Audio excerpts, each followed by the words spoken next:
This episode of the Disney Film Project podcast is brought to you by touringplans.com. It is the one-stop shop on the internet for figuring out how you are going to plan your Disney vacation, Disneyland or Disney World, it doesn't matter. Seven Dwarfs Mine Train, you want to figure out how to get there and not wait in line? This is how you do it, touringplans.com. At Disneyland, you're trying to figure out how to get out there and how to navigate all the cool new stuff like Cars Land and Buena Vista Street and all that great stuff without having to wait in line, touringplans.com. You can optimize your touring plans, check the crowd calendar, do all kinds of great stuff. Make sure you check that out over at touringplans.com. They're the sponsor of this week's episode of the Disney Film Project podcast.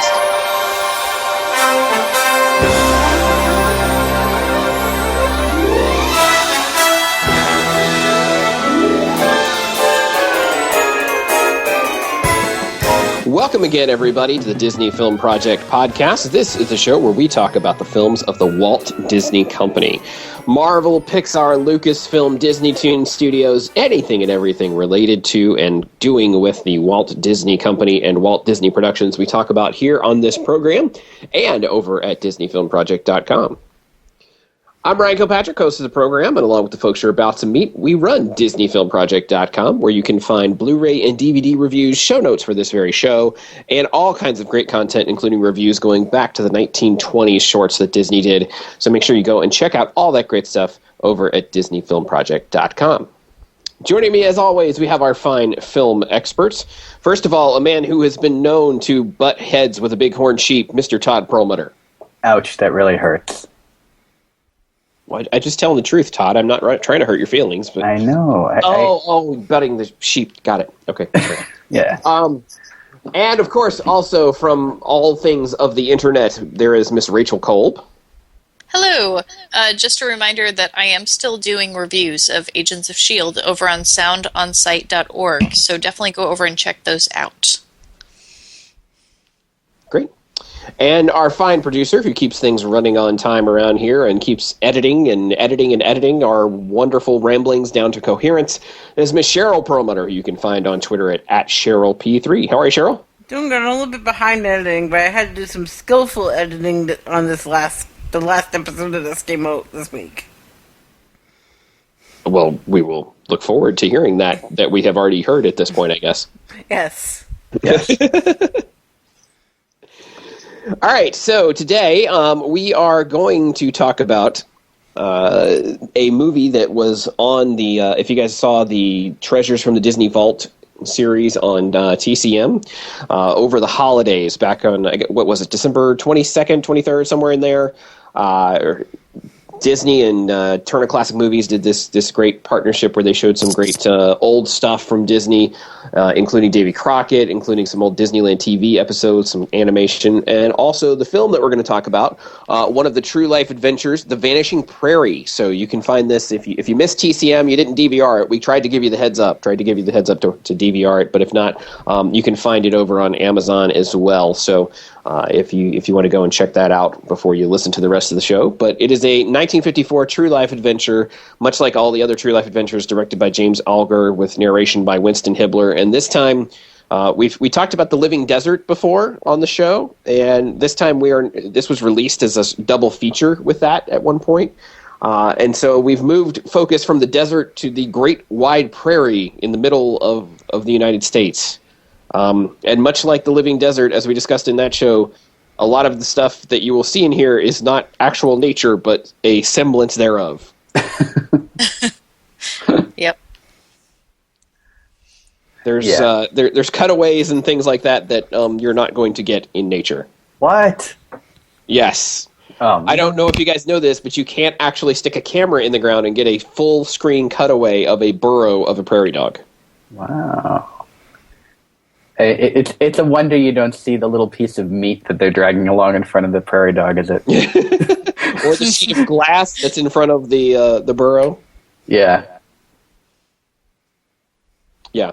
But, I mean, I think the basic ideas here is the same as in all the True Life Adventures, which is to just show a snapshot of what different animals and different creatures and environments are like. And I think as far as that goes, The Vanishing Prairie is pretty true to life. I mean, it shows the stuff on the prairie. The intended theme of this is to show a time when nature ruled the prairie of the Midwest of the United States, basically. I don't know if they necessarily get that point across. They're showing trees and grass and animals. I mean, yes, okay, so it doesn't feel any different than it would now. I didn't understand the whole point in that whole back in time sort of thing. Yeah. I did want to mention before we get too critical that Disney did win an Academy Award for this movie. Yeah. Yeah.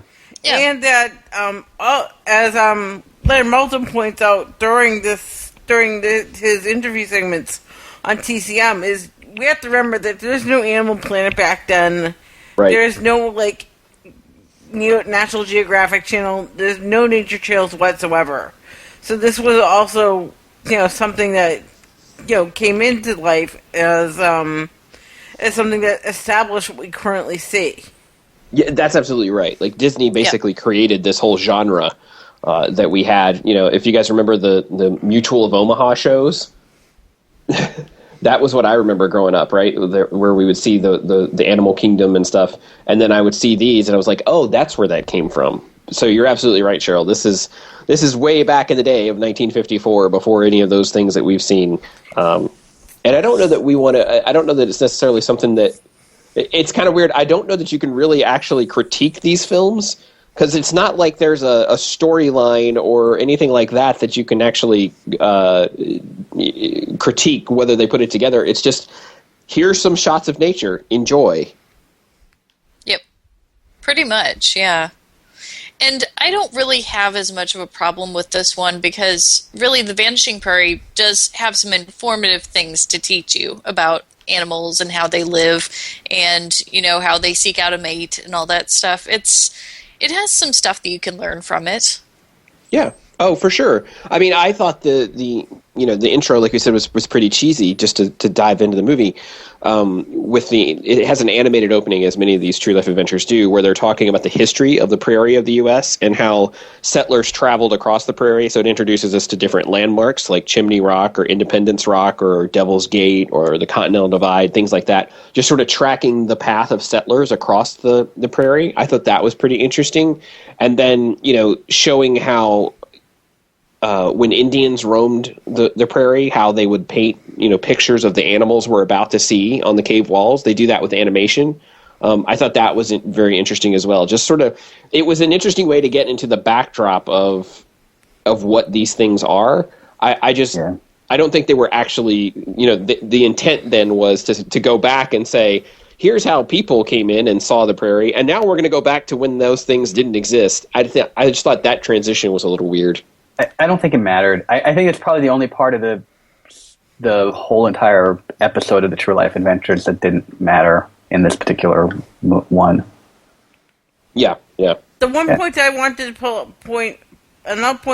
pull out is Disney did get I guess they were filming on an Indian reservation. They must have been, because they were like, thank you to the ex-Indian reservation in the movie. So I'm guessing they had, they did, the equivalent of, coming out and doing what they're doing, because they got the Indians involved in it.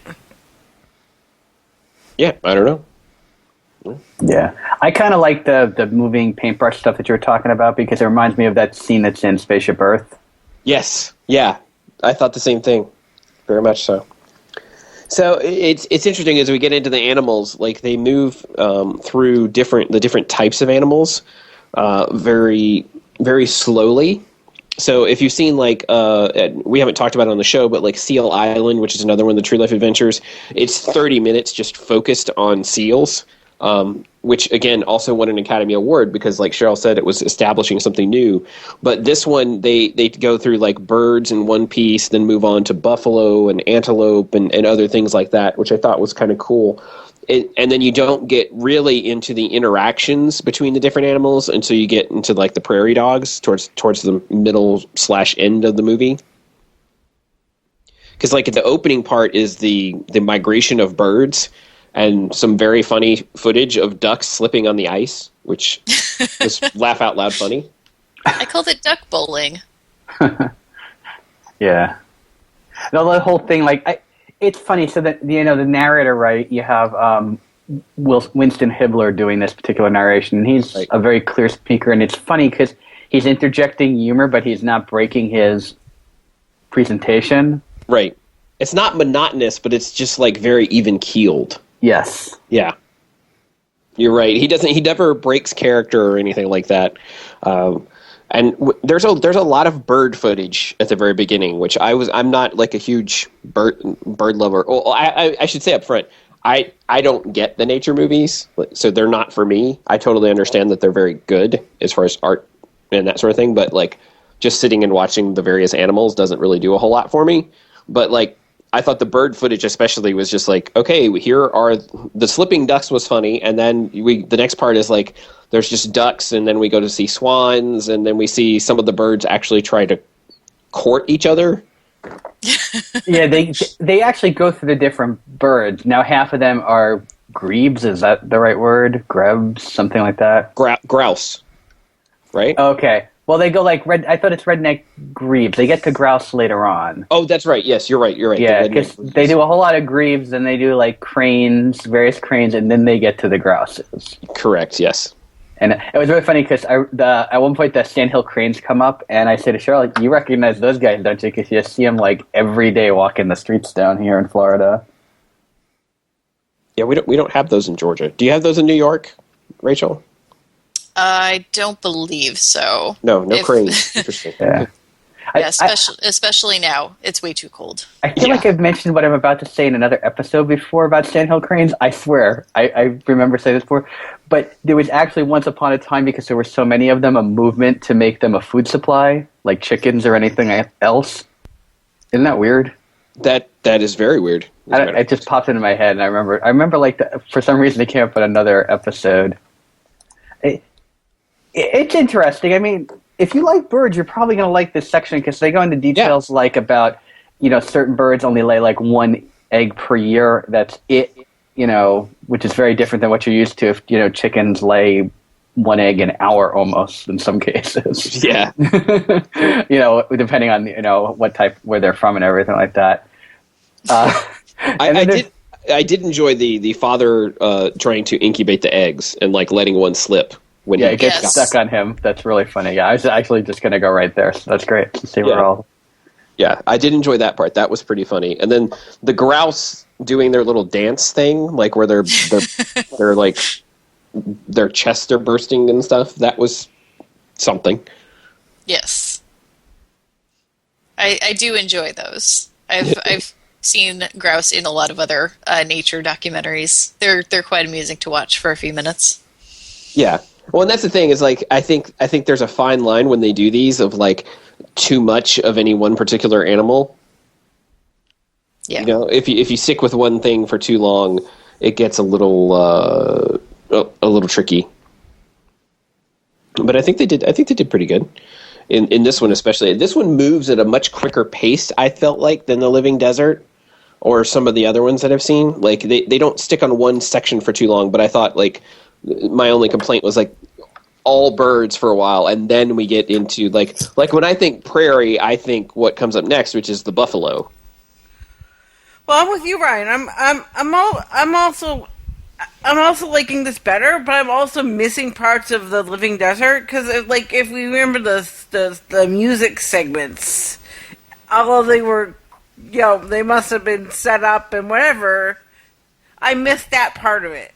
Yeah. I understand why it's not there. I get that, folks.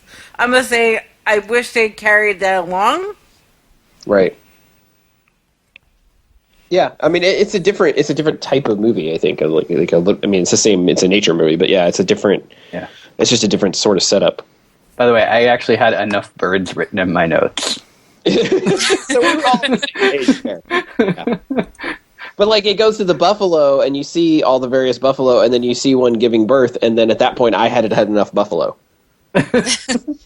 Actually, that was a very controversial thing because they had just lifted the movie stuff that prevented that sort of thing from being shown in movies, the restrictions. Oh, I didn't know that. And so that's part of the reason why it was put in, was because since the restrictions were no longer there, they said, hey, let's show this.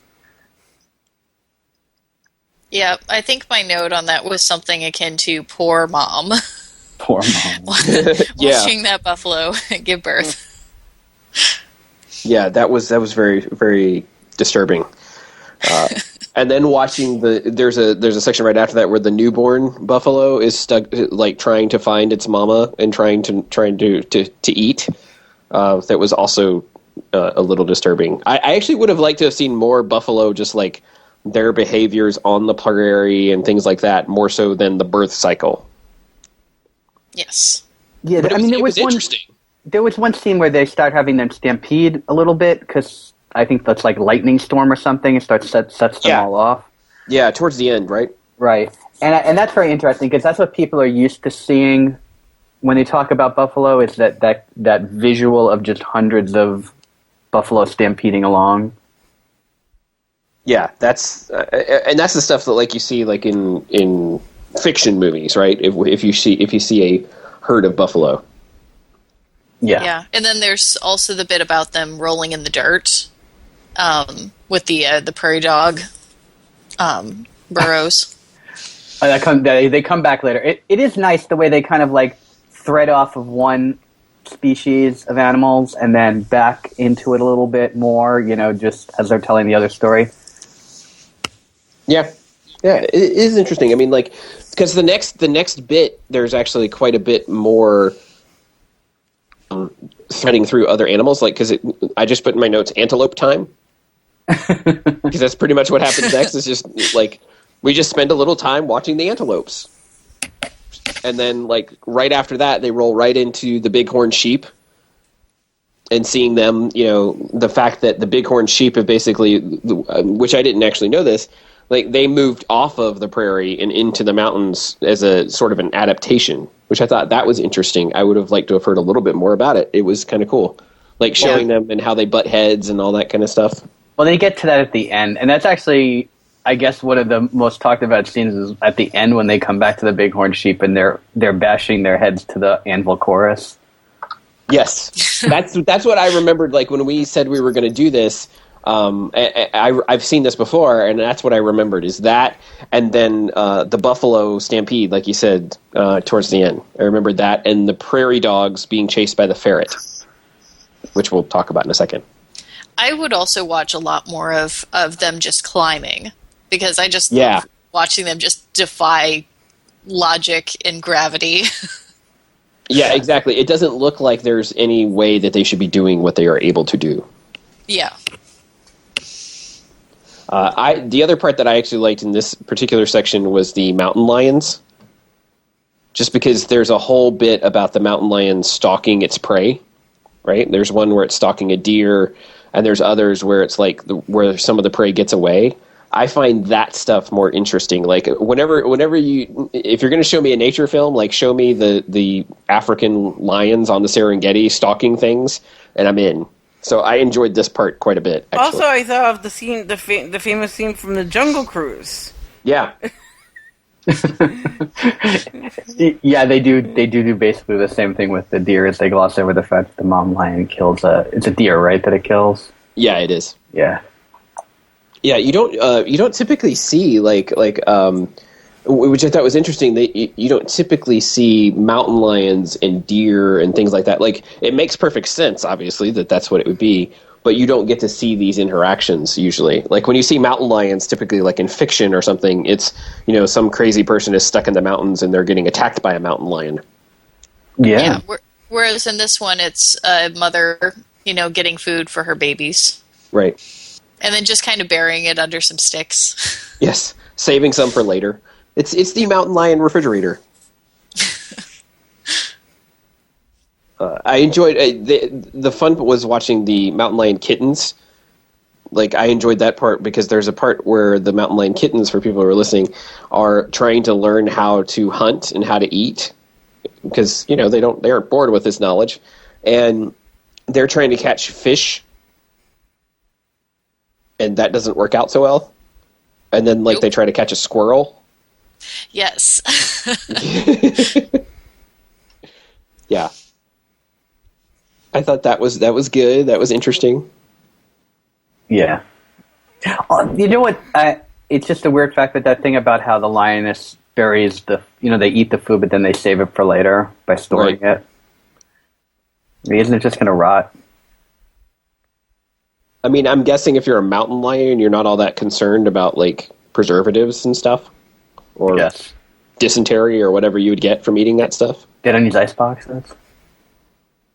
I don't know if ice delivery actually comes out to the prairie or not. Isn't that what the big-headed sheep there do? The big-horned sheep? Big-headed? They carry the ice blocks on their horns? Yeah, I don't know what that's for. That would be smart. I think we have the makings of an animated film right here. We should trademark this. They didn't cover that in the movie? Mm-mm. Ah. That's the next thing for Disney. They're going to start remaking the True Life Adventures as animated films and taking into account these considerations. But isn't that what they're doing with zoology? Sort of. Zootopia. Yeah. Zootopia. Okay. Zootopia, not zoology. Yes, Zootopia. One might say True Life Adventures, a study in zoology. Yes. There you go. And then the majority of the film, I would say, is the next bit, which is about the prairie dog. There's a lot of prairie dog. There's a whole lot of prairie dog, and this is what we were joking about at the very beginning. Of there's a whole thing of, we talked about this during The Living Desert, where they basically, what we said is in that movie, and I don't know, I couldn't find anything to this effect on this one, but in Living Desert, they actually took the animals inside into like a conference room in this hotel, and they built these burrows for them and put a pane of glass in front of it so that they could shoot it. Yeah. I don't think they did that here. It doesn't seem like, but they had to have done something to be able to shoot sideways into the burrows. They must have just filled the box with dirt and dropped them in the top or something like that. I doubt a groundhog can scale glass if the glass is high enough on the sides from the dirt level. I did find it interesting. Like, I did like seeing the prairie dogs. Like, there's this whole bit about how they maintain the burrows, like how they dig here and they put, some dirt over here to maintain this wall or that. I've always wondered that. Like, how do they know when they're digging that stuff's not just going to fall in?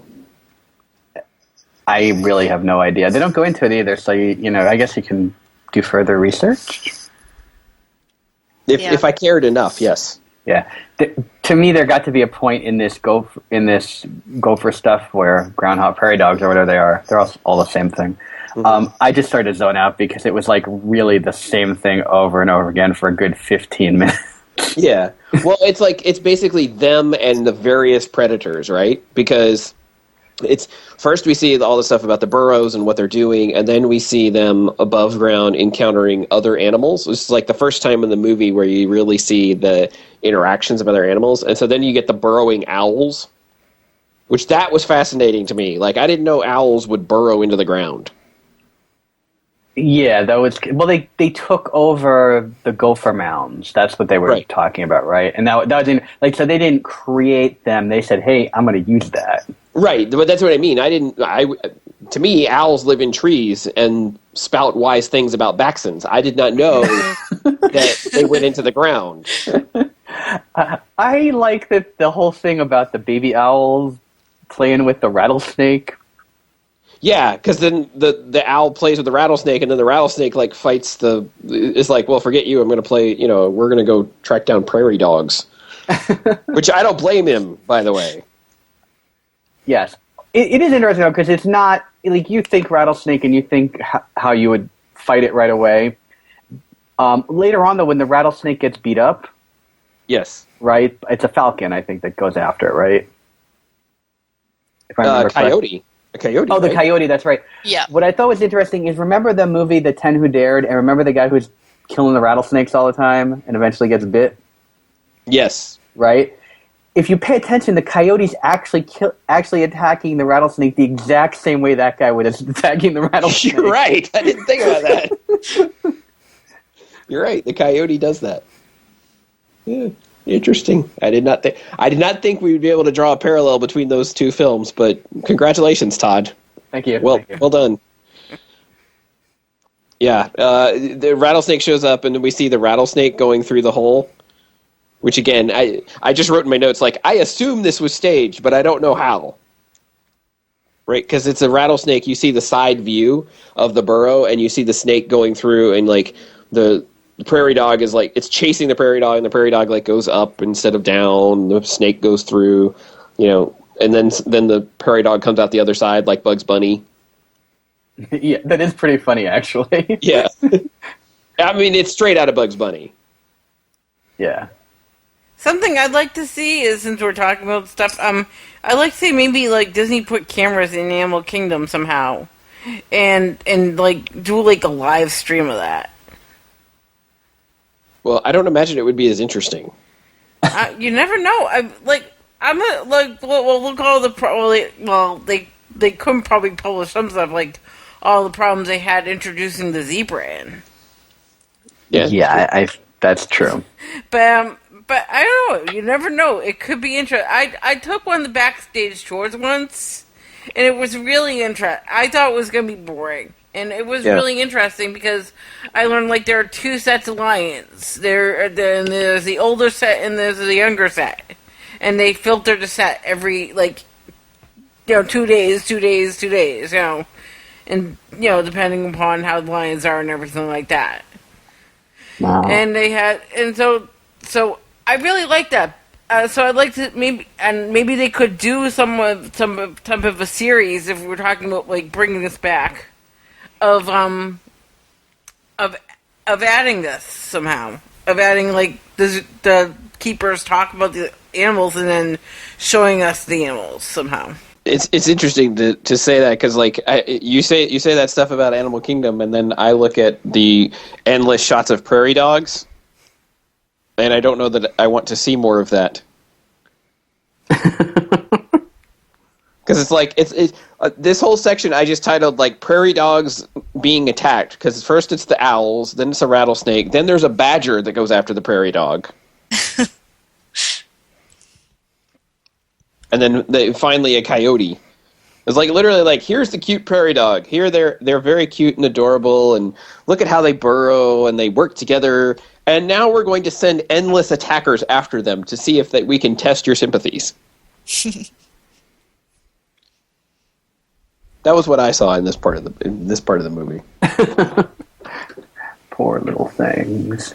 Yeah, it was kind of cool seeing the coyote and the snake go at it, though.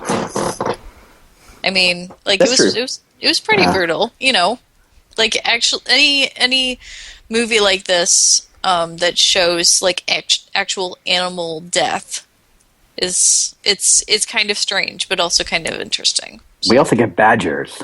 Yes, yeah, badgers are awesome. We don't need no stinking badgers. See what I did there? We get badgers in love. No less. Yes. Like the mating rituals of badgers. It's not something that you would normally expect to hear on this show, but that's what we get. I think that would be like a Winnie the Pooh thing. Badger in love. Yeah, exactly. Yeah, I love how the one's just kind of rolling around on the ground. Like he's just like, pay attention to me. Yeah. And then, of course, I was waiting for this the whole time. I had not remembered it from the last time that I watched the movie. But I was waiting, like, at some point I knew there had to be Home on the Range played. And of course there was, but it was done with animal sounds. Yes. Yep. And when the prairie dogs are happy and safe and all their predators have left. Right. Until a falcon shows up. Until the falcon shows up. That's right. They have a little party, and then the falcon gets all over them. It's like, here's Home on the Range with animal noises, and now here's a falcon to attack them and break this up. It's the glory of nature. And then, of course, right after that, it's the buffaloes wallowing on their holes. Like, we need to cover ourselves with dirt, so the buffaloes just collapse themselves on top of the prairie dog holes. I'm saying the life of a prairie dog is not an easy one. Yep. And of course, after they wallow on the holes, I did enjoy the prairie dogs actually trying to take them out, sort of like, this is the only Star Wars connection I could find, but it felt like the AT-ATs in Empire. Oh. Yeah, I'm guessing that the prairie dogs weren't really trying to attack the buffalo, but that Disney just kind of like played it up like they were. I'm guessing so. When they cut out film, but it is kind of a weird thing to watch. It is, because it looks like literally they're just like nibbling at their heels, and the buffalo like lifts its leg and just looks at him like, "What are you doing? Stop it!" It's pretty much how it goes. Am I right? Yeah. Yeah. Pretty much. Yeah. And then we have the buffaloes fighting. Yeah. And then we talked about earlier the kind of the climax of the whole movie is there's some lightning, and the lightning strikes the prairie, sets things on fire, which makes the buffalo stampede, which is probably like visually that, and then the next piece, which is the bighorn sheep attacking each other with their horns, is like that's the most visually striking pieces of the whole movie. You also forgot the fireproof rabbit. I did forget the fireproof rabbit. You're right. And again, I'm wondering if that was like they transposed to like a piece of the film of the rabbit and a piece of the film of the fire on top of each other to just make up that thing having happened. That's my guess. Just there's no way that was a fireproof rabbit. No. I think we're all in agreement there. But they call it out as such. They do. Yeah. Now this was in the Living Desert. There was a scene where they had flooding also. So this is very similar.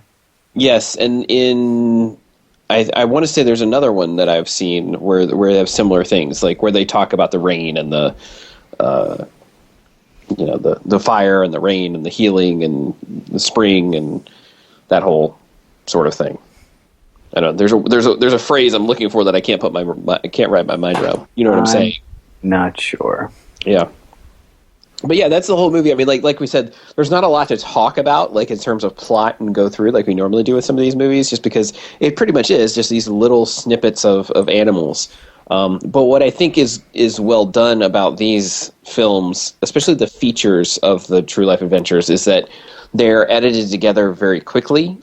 So with the exceptions that we noted of like the extensive features on birds and sort of the lengthy stay with the prairie dogs, like you move from creature to creature pretty quickly, and you get to like, oh, this is a little sense. And if you're interested in that animal, you could go and like find out more about it. But that's not what this is for. This is just like, hey, look, aren't all these animals kind of interesting? My Stepfather, who Cheryl is familiar with, loves to watch this kind of stuff. Right, and just he'll put on the nature shows all the time and just stare and watch bears wander through the woods.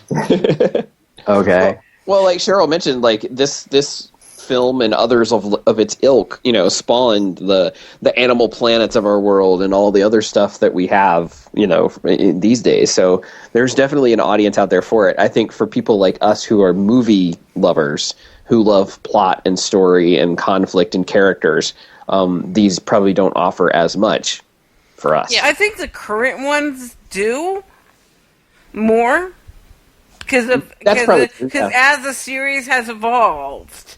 Like I mean, although Monkey Kingdom is coming out April 1st, we're not covering it because we usually don't cover them because usually they're not available on demand, and you have to go see the movies, and like asking people to pay for a movie like Monkey Kingdom is I wouldn't mind it, but I want to ask our listeners too. Maybe we should do a poll on that. I don't know. But I think they've evolved along the years because they've gone to become stories, and so maybe they have improved. Yeah, and I think there's some of that too in some of the ones we haven't covered. Like there's one like. When you get to the point where they're not called True Life Adventures anymore, they call them a different name, and I can't remember what it is. It's like True Life Features or something like that. Like this one's a True Life Adventure feature, but like Perry is an example where it's literally about this one squirrel, right? And so it sort of moves that direction as they go through the years of these. But I think all in all, as nature films go, like you said, I mean, it won an Academy Award, so pretty good stuff. All right, so unless anybody has something else to add, we will rate The Vanishing Prairie.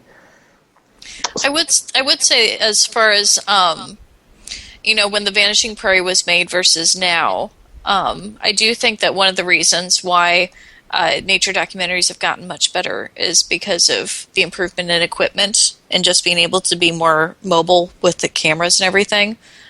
So I do think that it is a bit unfair to compare I guess, today's nature documentaries to yesteryears, because they are a bit cheesy at points and obviously very, edited in a certain way. But, they were working with what they had at the time. But I guess I'm only saying, and I'm not negating anyone, I'm not saying they had the story artist because they had the animators working on this. Mm-hmm. So my only thing is they had the animators work. They could have done if they had wanted to do a story-based idea. Yeah. Again, I'm not sure it was right. I'm not sure if it worked at the time. This is all pioneering at this point. They're, Right. Yeah. Who knows, right? But let's Rachel. Why don't you give us your rating first, and we'll see how what everybody thought.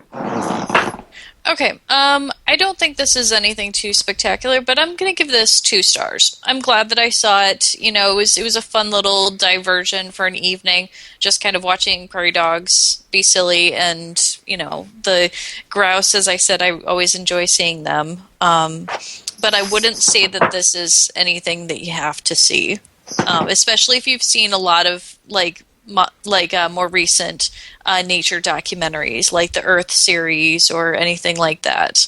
So yeah, 2 stars. All right, Cheryl, what about you? I'm going with about 3 stars. The one thing I recommend, if you only have, let's say you're on a budget, you want to get something to understand what we're talking about, but not see everything that we've talked about, is that there's a True Life Adventures collaboration of all mini featurettes that came out, and I know it's on Amazon for $3 for rental. And that's what I would recommend. If you're on a budget and you're saying, I want to see everything that you guys are talking about, but I have to cut my losses somewhere, guys. Right. Which I understand that as much as everybody. I mean, but so if you're cutting the losses, I would say maybe rent that. That way you're getting what we're talking about, and you're getting the best of. That's what's called the best of. There you go.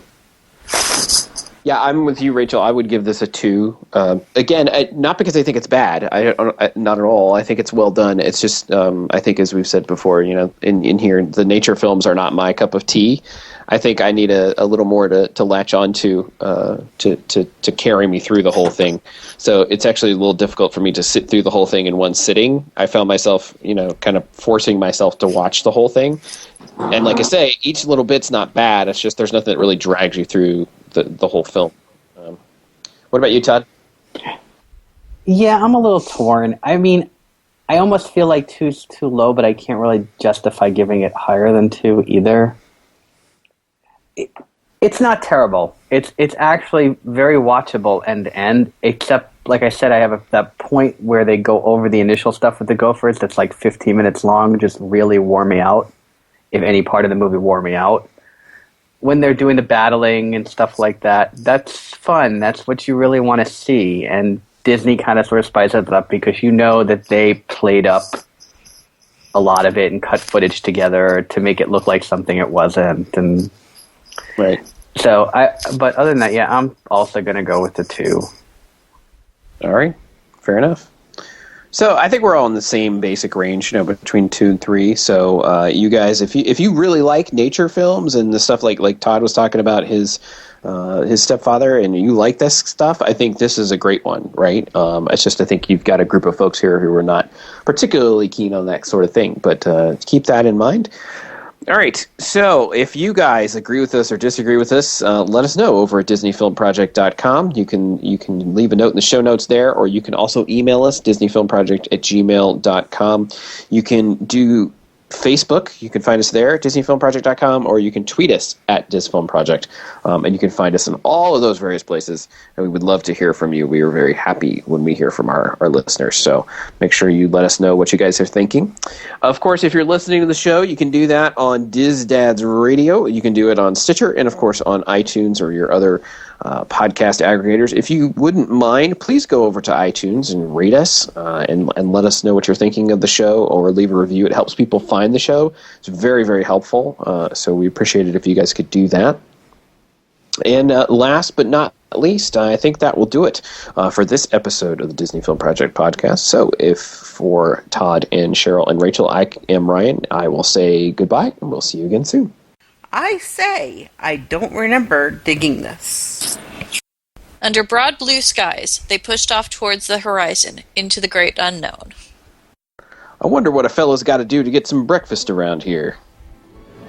But it's no use. You just can't insult the buffalo.